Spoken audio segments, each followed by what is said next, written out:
جب بھٹکا ہوا کوئی واپس اپنے راستے پر آتا ہے تو رحمان خوش ہوتا ہے۔ میرے عزیزو، میں نے یہ بھی پڑھا، ہمارے گناہوں کی وجہ سے، ہماری بدعمالیوں کی وجہ سے یہ پوری کائنات کی ہر چیز خفا ہوتی ہے۔ آپ کیا سمجھتے ہیں کہ یہ درخت تمہیں سلام کر رہے ہوتے ہیں؟ یہ زمین یا آسمان تمہیں دعائیں دے رہے ہوتے ہیں؟ یہ ہمارے گناہوں کو اپنے سامنے آنکھوں سے دیکھ کر کے اللہ کی بارگاہ میں کہتے مولا تو انہیں ہلاک کیوں نہیں کرتا؟ زمین بھی کہتی ہے کہ مولا تو حکم دے میں پھٹ جاؤں اور اندر ان کو سمو لوں۔ یہاں تک کہ فرمایا گیا سمندر روزانہ جلال میں آتا ہے گناہوں کی کثرت کی وجہ سے۔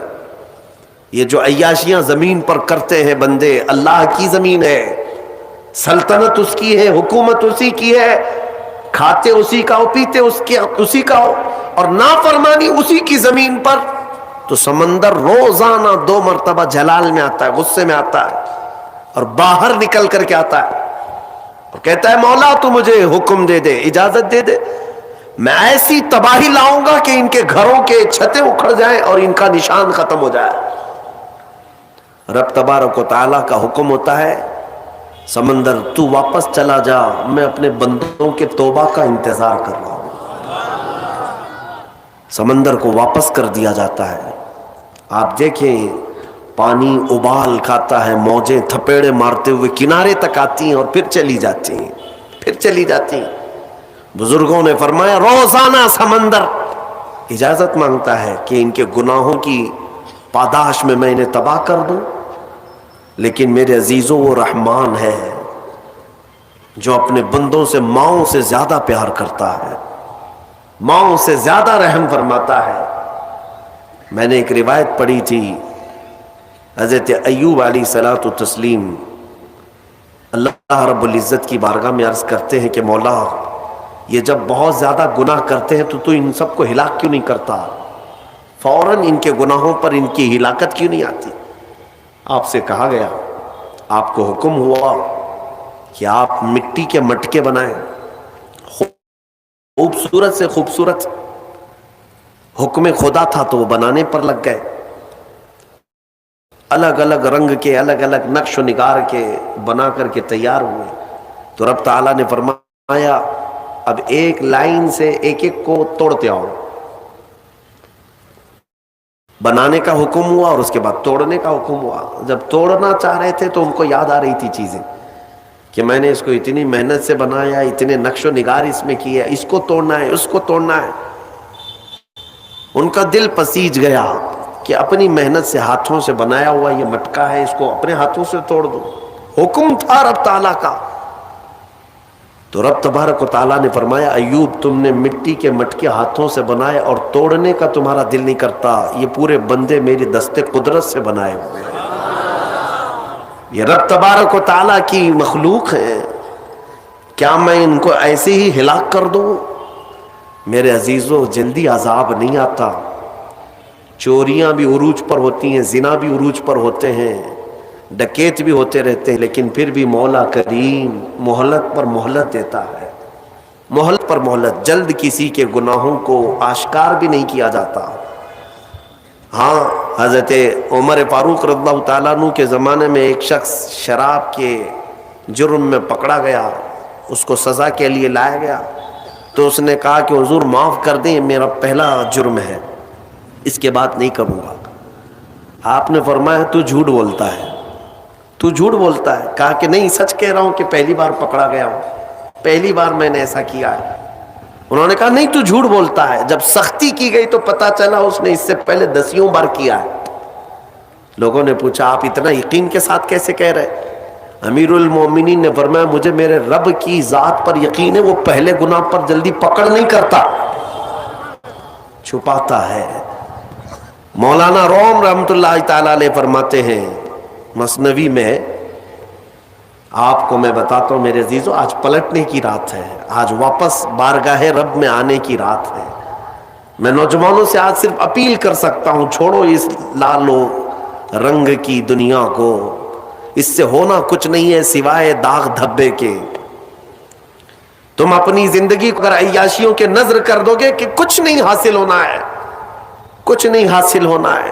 ان گناہوں کی لذت زیادہ دیر کی نہیں، بہت جلدی ایکسپائر ہو جاتی ہے. اور نیکیوں کی لذت قبر نہیں، حشر میں بھی باقی رہتی ہے.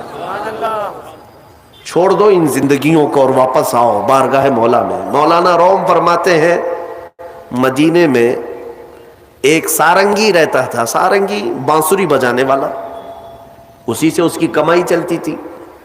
بجاتا تھا سریلی آواز، سریلی اس سے میوزک نکلتی تھی، لوگ سنتے تھے. وقت گزرتا گیا، اسی کی کمائی میں چلتے رہے. لیکن ایک بات یاد رکھنا ہے نوجوانوں، وقت سب کے ساتھ ہمیشہ ویسا نہیں رہتا. آج جو نوجوان ہیں کل بوڑھے ہو جائیں گے. آج بہت سارے نوجوان یہ سمجھتے ہیں کہ مجھے کیا فرق ہے، میرے پاس طاقت ہے، قوت ہے، میرے پاس مال ہے، میں جو چاہوں کر لوں گا. وقت سب کے ساتھ یکساں نہیں رہتا، بہت جلدی چیزیں زائل ہو جاتی ہیں، ختم ہو جاتی ہیں. ہم نے ان لوگوں کو بھی دیکھا ہے جن کے بارے میں، ابھی میں زیادہ پرانی بات نہیں کر رہا ہوں، 10 سال پہلے کی بات، جن کا یہ اعلان تھا کہ اتنا مال ہے کہ ہماری 7 پشتیں کھا سکتی ہیں، لیکن اسی بندے کو میں آج دیکھتا ہوں وہ 10-10 روپے مانگتا ہے، 10-10 روپیہ آج بھی مانگتا ہے. کہاں گئی دولت؟ ایک حالت میں ہمیشہ انسان نہیں رہتا، بدل جایا کرتی ہیں کیفیتیں. وہ سارنگی جو زندگی بھر بانسری بجا بجا کر کے پیسہ کماتا تھا، 80 سال کا ہو گیا، سانس پھولنے لگی. اب جب سانس پھولنے لگی تو بانسری بجتی نہیں، لے ٹوٹ جاتی ہے. لوگ نہیں سنتے تھے، کہتے تھے بڑھاپے میں اس کی بانسری بجتی ہی نہیں، کیا بات اس کی باجے کو سنے. لوگ چھوڑ چھوڑ کر کے جانے لگے، نہ کوئی محفل گرم ہوتی، نہ کوئی اس کو پیسہ دینے والا تھا. اور اب تو ایسے حالت ہو گئی کہ اس بوڑھے کے 80 سال کی عمر میں پیٹ کے لالے پڑ گئے، کھانے پینے کے لیے کچھ نہیں ہے. جو کچھ بھی ملتا تھا وہ بانسری کے بجانے سے ملتا تھا. تھک ہار کر کے اپنی بانسری کو لے کر کے آیا جنت البقیع قبرستان، مدینہ طیبہ کا مشہور قبرستان. غالباً ایسی کوئی مقدس رات رہی ہوگی، یہ حضرت عمر فاروق کا زمانہ ہے. رات کافی ہو چکی، مدینہ سو رہا، مدینے کے لوگ سو رہے ہیں.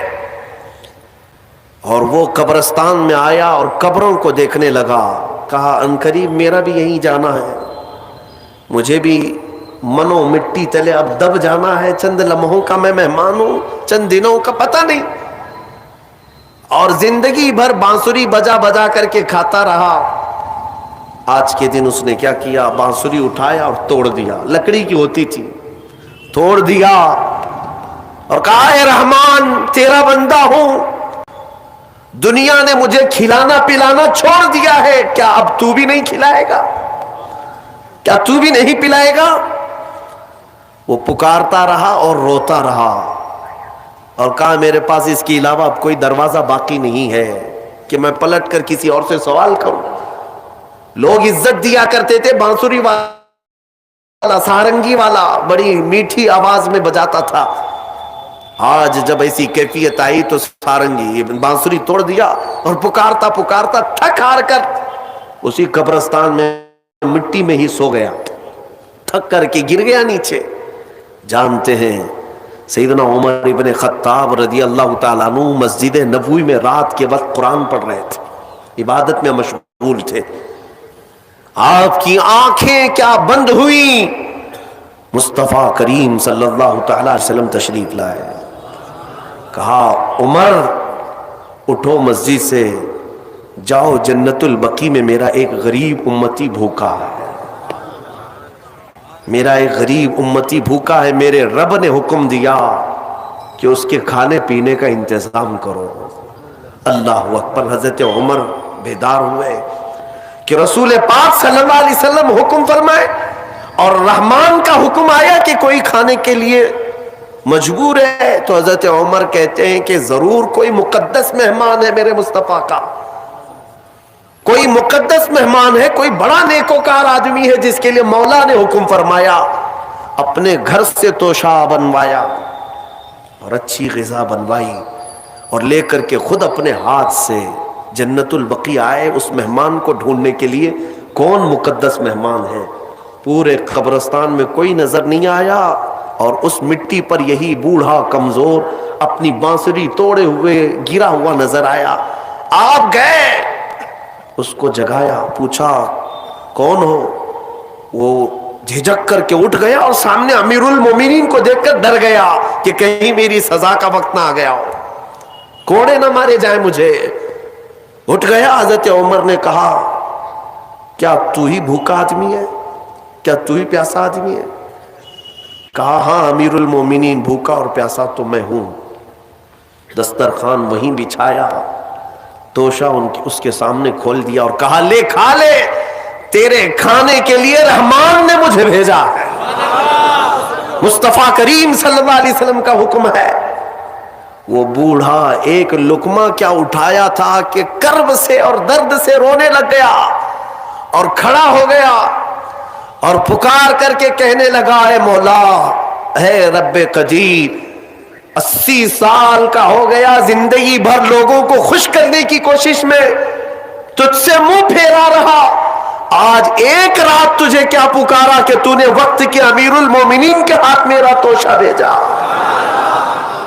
وقت کے امیر المومنین کے ہاتھ میرے کھانے اور روٹی کا انتظام کیا. یہ کہہ کر کے وہ بے ہوش ہو کر گر پڑا. میرے عزیزوں، یہ آج کی رات میں تم سے اتنا مطالبہ کروں گا، دیر ابھی بھی نہیں ہوئی، پلٹ آنے کا وقت ہے. وَتُوبُوا إِلَى اللَّهِ جَمِيعًا أَيُّهَا الْمُؤْمِنُونَ، تم سب کے سب اللہ کی طرف لوٹ آؤ اے مومنو. میرا مولا فرماتا ہے لعلکم تفلحون، ان قریب تم کامیاب ہو جاؤ گے، تم کامیاب ہو جاؤ گے. 80 سال اگر مولا سے دور بھاگتا تھا، ایک بار اسے کیا پکارا. اسی کو تو اقبال نے کہا تھا وہ ایک سجدہ جسے تو گراں سمجھتا ہے، وہ ایک سجدہ جسے تو گراں سمجھتا ہے، ارے 1000 سجدوں سے دیتا ہے آدمی کو نجات. ادھر ادھر سر جھکانے سے تیرے سر کو اگر کوئی چیز بچا سکتی ہے تو میرے رب کا سجدہ ہے. یہاں جھک گئے تو مولا ہر جگہ جھکنے سے بچا لے گا، یہاں کے فقیر ہو گئے تو مولا ہر جگہ کے فقر سے بچائے گا، اس بارگاہ کے محتاج ہو گئے تو دنیا کی محتاجی سے بچائے گا. میرے عزیزوں، میں آپ کو اور ایک بات عرض کر کے، حالانکہ میرا عنوان الگ ہے، میں صرف رات کی بات تھی تو میں سوچا کہ تمہیں دعوت دے کر کے چلا جاؤں. آج کی جو رات ہے وہ توبہ کی رات ہے، شاپنگ میں اور عیاشی میں گزارنے کی رات نہیں. حبیب اجمی کا نام سنا ہوگا آپ نے، بغداد کے رہنے والے مشہور مالدار شخص، پیسہ بہت تھا لیکن معاملہ یہ تھا کہ سود پر پیسہ، سود کا کاروبار، لوگوں کو سود دینا، لوگوں سے سود لینا، یہ کاروبار چلتا تھا. مسلمانوں، اگر اپنے معاشرے میں سود کی بلا ہے تو فوراً توبہ کر لو. میرے آقا صلی اللہ علیہ وسلم کا فرمان عالی شان ہے، جس نے سود کا ایک لقمہ کھایا وہ گناہ اتنا بڑا ہے کہ جیسے کہ کعبے کے سامنے اس نے اپنی ماں سے زنا کیا. یہ بہت خطرناک چیز ہے. لوگ اس کو آج ہلکے میں لیتے ہیں. پیسہ ڈبل کرنے والا سسٹم مسلمانوں کو بہت جلدی پسند آتا ہے. کوئی بھی آ جائے کمپنی، چیٹ فنڈ کمپنیاں صرف مسلمانوں کے محلے میں ہی کامیاب ہوتی ہیں، باقی جگہ نہیں. لاکھ روپے دو اور تم گھر میں نواب صاحب بیٹھے رہو، ہر مہینہ 10-10 ہزار آتا رہے، یہ پتہ ہی نہیں کہ کس طرح سے آتا ہے. تمہارے گھر میں آنے والا ایک لقمہ بھی تمہاری تحقیق کے بغیر نہیں آنا چاہیے. تم مسلمان ہو. ایک سکہ بھی تمہارے گھر میں بغیر تحقیق کا نہیں آنا چاہیے. اگر مشکوک، یعنی جس میں شک ہے، حرام کی بات نہیں کر رہا ہوں، حرام تو بڑی بات ہے، جس مال میں شک ہے اس مشکوک مال کا بھی ایک لقمہ کھا لیا تو اولاد بگڑ جاتی ہے. بزرگوں نے فرمایا اولاد بدتمیز پیدا ہوگی، بد اخلاق ہو جائے گی، کردار سے عاری ہو جائے گی. اس کا خیال رکھو. تو میں عرض یہ کر رہا تھا کہ حبیب اعجمی سود کا کاروبار کرتے رہے. ایک دن ایسا ہوا کہ اپنی بیوی سے گوشت لا کر دیا اور کہا کہ پکاؤ. بیوی نے کہا لکڑیاں نہیں ہیں. کہا کہ میں فلاں کے اوپر میرا سود آتا ہے, سود میں وہ لکڑیاں لے آؤں گا. سود میں لکڑیاں بھی, گھر کا آٹا بھی سود میں لا کر کے دیے. بیوی نیک تھی, سمجھاتی رہی. اس دن دعا کرتی ہے, مولا میرے شوہر, میرے سرتاج, میرے رفیق حیات کو ہدایت دے دے. جب چولہے پر یہ ہانڈی رکھی گئی, کھانا پک گیا, یعنی سالن پکا, تو اس نے اتارا. حبیب اجمی دسترخوان پر تھے. ہانڈی کھولی گئی تو اس میں پکتا ہوا خون تھا, خون کے علاوہ کچھ نہیں. حبیب اعظمی نے پوچھا یہ کیا ہے؟ بیوی نے کہا جب لوگوں کا مال سود میں لا کر کے دو گے تو اللہ تعالیٰ تمہیں دنیا میں ہی خون کھلا رہا ہے, آخرت میں کیا عذاب ہوگا. بات اثر کر گئی, بات اثر کر گئی دل پر, اور ڈر بھی گئے کہ اپنی آنکھوں سے دیکھا کہ پکتا ہوا گوشت خون بن چکا ہے. فوراً پورے جسم میں کپ کپی تاری ہو گئی. توبہ کیا, کھڑے ہو گئے. گھر سے باہر نکلے تو راستے سے جا رہے تھے, بچے جو کھیل رہے تھے, ایک بچے نے پکار کر کہا اے بچے ہٹو, یہ سود خور آ رہا ہے, اس کی چھاؤں کہیں ہم پر پڑ گئی تو ہم برے ہو جائیں گے. بچوں میں بھی یہ بات آ گئی تھی. حبیب اجمی کو آج دل پر بات لگی, میرا رب کسی کے لیے ہدایت دیتا ہے تو کچھ ذریعے بنا دیتا ہے. حبیب اجمی اب رونے لگ گئے کہ میں اس قدر خستہ ہوں, اس قدر بدنام ہوں کہ بچے میری چھاؤں سے بھاگ رہے ہیں. اب سوچا کہ اب میں سود نہیں لوں گا اور نہ ہی اس کاروبار میں, سب کو چھوڑ دیا. لیکن اب مسئلہ یہ تھا کہ بچپن شروع سے کوئی کام کرنے کی عادت نہیں تھی. پیسہ دینا ہے, مارکیٹ میں گھما کر کے بڑا کر کے لانا ہے. کام کرنے کی عادت نہیں تھی, فن نہیں تھا, ہنر معلوم نہیں تھا. اب کمائیں تو کیسے کمائیں؟ سوچا کہ اب اس چیز کو چھوڑ دیا ہوں. تو بیوی سے آ کر کے کہا میری رفیق حیات, میں نے توبہ کر لیا ہے, میں نے توبہ کر لیا, آج کے بعد سے یہ سود کی طرف میں ہاتھ بھی نہیں بڑھاؤں گا. بیوی سجدہ شکر ادا کرتی اور کہتی ہے میرے رفیق, اے میرے زندگی کے ساتھی, اب فکر مت کرنا, میں تم سے کسی چیز کا مطالبہ نہیں کروں گی. آدھی روٹی بھی لاؤ میں صبر کروں گی, آدھی روٹی بھی آئی تو میں صبر کروں گی, اس لیے کہ آپ حلال رزق کی طرف جا رہے ہیں. کاش ہماری عورتیں ایسی ہوں جو اپنے شوہر کو سیدھے راستے پر لانے کا سبب بن سکے. ورنہ بہت ساری عورتوں کے مطالبات کی وجہ سے مرد حرام کاریوں میں پڑ گئے. تنخواہ تھوڑی سی ہے, عورت کے مطالبے زیادہ ہیں, اس کے مطالبے پورے کر نہیں پا رہا ہے تو حرام کاریوں میں مصروف. بہت سارے مردوں کے بگڑنے کی وجہ ان کی عورتیں بنی ہیں, اور جب پورا نہیں کر پاتے اور پیسہ بھی نہیں مل پاتا تو پھر نشے کی عادت لگ جاتی ہے. ٹینشن سے مکتی چاہیے, جو روز عورت مجھے گھر پہ جاتی پریشان کرتی ہے. میرے عزیزوں, وہ حبیب اجمی کی خاتون نے ان کو دلاسا دیا کہ جاؤ آپ نوکری کرو. نوکری کہاں کرتے, اب تک کرنے کی عادت نہیں تھی, عمر ہو گئی تھی. سیدھے گئے, ایک دیہات چھوٹا گاؤں تھا, اس گاؤں کی ایک مسجد تھی, مسجد کے اندر جا کر بیٹھ گئے. دن بھر بیٹھے رہے, نمازیں پوری پڑھ لی.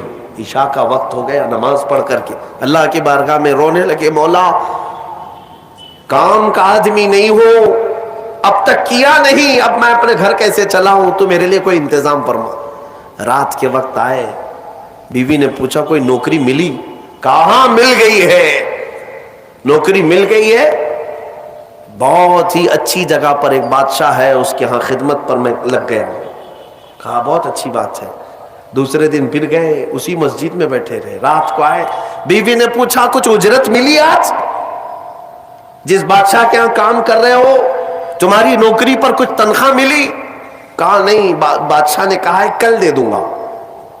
اپنی بیوی کو ٹال رہے تھے, اپنی بیوی کو ٹالنے کے لیے بول دیا ایسی کہ نوکری کر رہا ہوں. کہا کہ کل دینے کا وعدہ کیا ہے. پھر تیسرا دن آیا, تیسرے دن بھی وہ اسی مسجد میں رات گزار کر آئے. بیوی نے پھر پوچھا کچھ اجرت ملی؟ کہا نہیں آج بھی نہیں دیا. بادشاہ نے کہا کل دے دوں گا. چوتھا دن آیا, چوتھا دن بھی مسجد میں گزار کر آئے. حالانکہ بیوی نے صبر کا دامن ایسا پکڑی رہی, اور کہنے لگی مجھے کوئی جلد بازی نہیں ہے، جب آئے گا تب کھائیں گے۔ 4 دن ہو گئے، آج پھر رات کو بیوی نے پوچھا کچھ تنخواہ ملی؟ گھر کیسے چلے گا؟ 4 دن سے چولہا نہیں جلا گھر پہ۔ کہا آج بھی بادشاہ نے نہیں دیا، کہا کل دوں گا، روز کل روز کل۔ 5 دن گزر گئے، اس کے بعد وہ 5ویں دن ایسی ان کی کیفیت تھی کہ اب رات جب بہت زیادہ ہو گئی تو گھر کی طرف پلٹ رہے تھے، پاؤں بوجھل ہو گئے۔ پھر بیوی پوچھے گی آج تنخواہ ملی؟ روز جھوٹ بول رہا ہوں، روز جھوٹ بول رہا ہوں، مجھے کون تنخواہ دے گا؟ آج کیا بولوں اپنی بیوی کو، اپنی شریک حیات کو؟ جب وہ واپس پلٹے تو آج رات کو اپنے گھر کے باہر ہی دیکھتے ہیں گھر میں خوب اجالا ہے، گھر میں روشنی ہے۔ گھر کی طرف آگے بڑھتے بڑھتے آئے، میری بیوی سوئی نہیں، انتظار میں ہوگی، پوچھے گی کیا اجرت ملی، تنخواہ ملی؟ لیکن جیسے ہی گھر کے اندر گئے، بڑا سا دسترخوان بچھا ہے، ہر قسم کے کھانے لگے ہوئے،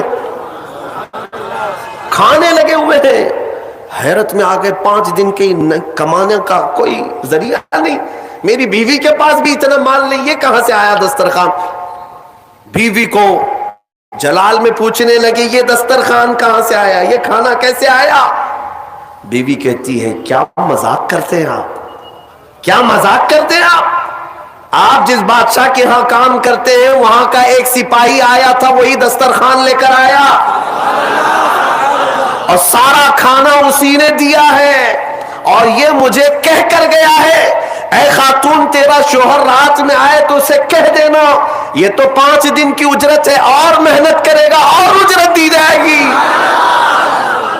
حبیب اعجمی غش کھا کر گر پڑے۔ بیوی نے اٹھایا، پوچھا کیا بات ہے، کیوں غش کھا کر گر پڑے؟ ہوش آنے کے بعد کہتے میری رفیق حیات آج سچ بتاتا ہوں، میں نے کوئی نوکری نہیں کی، میں نکما آدمی، کوئی نوکری نہیں کی، مسجد میں جاتا تھا خالی بیٹھا رہتا تھا، آج ڈر کر کے آ رہا تھا کہ تجھے جواب کیا دوں گا۔ وہ رحمان اس قدر غیرت مند ہے اپنے بندوں پر، اتنا رحیم ہے کہ تیرے سامنے شرمندہ ہونے سے بچانے کے لیے وہ جس کو بھیجا مولا وہ کسی بادشاہ کا سپاہی نہیں، وہ اسی رحمان کا کوئی فرشتہ آیا تھا جس نے کھانا دیا ہے۔ عزیزان گرامی، کہنے کے لیے بہت ساری باتیں ہیں، لیکن میں اتنی بات عرض کرنا چاہتا ہوں، زندگی گناہوں میں گزری، ایک بار توبہ کر کے حبیب اعجمی کے آ گئے اور مولا کریم نے اپنے سارے دسترخوان ان کے لیے کشادہ کر دیے۔ اس کے بعد جانتے ہیں حبیب اعجمی اسی دسترخوان سے اٹھ کر کے جو چلے گئے، ایسی عبادات، ایسے مجاہدات کیے، اللہ اکبر، اس مقام عظما پر فائز ہو گئے تھے کہ جس مقام کی غوث اعظم عبد القادر جیلانی بھی تعظیم کیا کرتے تھے رضی اللہ تعالی عنہ۔ میرے عزیز و حبیب اعجمی اللہ کی بارگاہ میں وہ مقبول تھے کہ حضرت فضیل بن عیاض ایک دن ان کے پیچھے مغرب کی نماز پڑھنے کے لیے آئے۔ حضرت حبیب اعجمی کی زبان میں تھوڑی لکنت تھی، تو قرات میں ان کی لکنت سمجھ میں آ رہی تھی، تو فضیل بن عیاض پیچھے سے نماز توڑ کے چلے گئے، اس کے پیچھے میں کیسے نماز پڑھوں؟ فضیل بن عیاض بہت پائے کے ولی ہیں، کہتے ہیں میں گیا تو 3 دن تک میری عبادت کا ذوق ختم ہو، لطف ہی ختم ہو گیا، میں بارگاہ مولا میں رونے لگا کہ مولا مجھ سے کیا خطا ہوئی۔ رات کے وقت مجھے غیب سے ندائی کہ فضیل تو نے میرے محبوب حبیب کی صرف زبان دیکھا، اس کے دل کی پاکی کو نہیں دیکھا۔ وہ اللہ کی بارگاہ کا مقبول ہے، جب چھوڑ دیتا ہے پچھلی چیزیں وہ رحمان اتنا محبوب بناتا ہے، اتنا محبوب۔ میں نے ابھی ایک چیز پڑھی تھی، بغداد میں ایک شخص تھا، بڑے پیسے والا تھا، بہت پیسے والا تھا، اور ہر گناہ عادت تھی اس کی۔ پیسے والوں کی اکثر یہ چونچلے ہوتے ہیں کہ وہ سوچتے ہیں کہ عیاشی میں کہاں میں پیسے لگاؤں۔ شراب پیتا تھا، خوب عیش، جوا میں پیسے لگتے تھے، روز نئی عورتوں کے ساتھ اس کی صحبتیں، یہ اس کا مزاج تھا تو مسلمان، پیسہ زیادہ ہونے کی وجہ سے ایک غلط سنگت میں غلط عادتوں کا مالک۔ اس شخص کی عادت یہ تھی کہ روز ایک نیا گناہ کرتا تھا اور ڈائری بنایا ہوا تھا، اس میں سب لکھ بھی دیا کرتا تھا۔ آج میں نے اتنے پیسے کا جوا کھیلا, آج میں یہ فلاں فلاں شراب پی ہے, آج میں نے ان لڑکیوں سے زنا کیا ہے, آج میں فلاں جگہ یہ کیا. سب جو جو کرتوت ہوتے تھے سب ڈائری میں لکھتا تھا. اتنی بڑی ڈائری بھی بن گئی. ایک دن ایسا ہوا کہ گزر رہا تھا بازار سے, ایک خاتون کو دیکھا جو حسین تھی اور مجبور نظر آ رہی تھی. اس کے پاس گیا, کہا کیا چیز ہے؟ اس نے کہا مجھے مال کی ضرورت ہے. اس نے کہا چل میرے گھر, میری خواہش پوری کر, میں تجھے جتنا چاہیے وہ دے دیتا ہوں. وہ عورت چلی آئی ساتھ میں. وہ عورت آ گئی.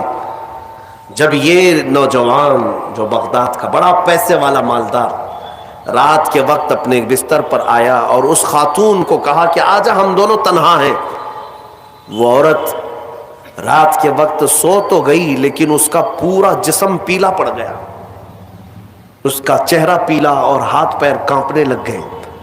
یہ نوجوان اٹھ کر کھڑا ہوا, کہا کہ ڈر رہی ہے تو کسی بات سے؟ تیرے جسم کی یہ زردی کس بات کی؟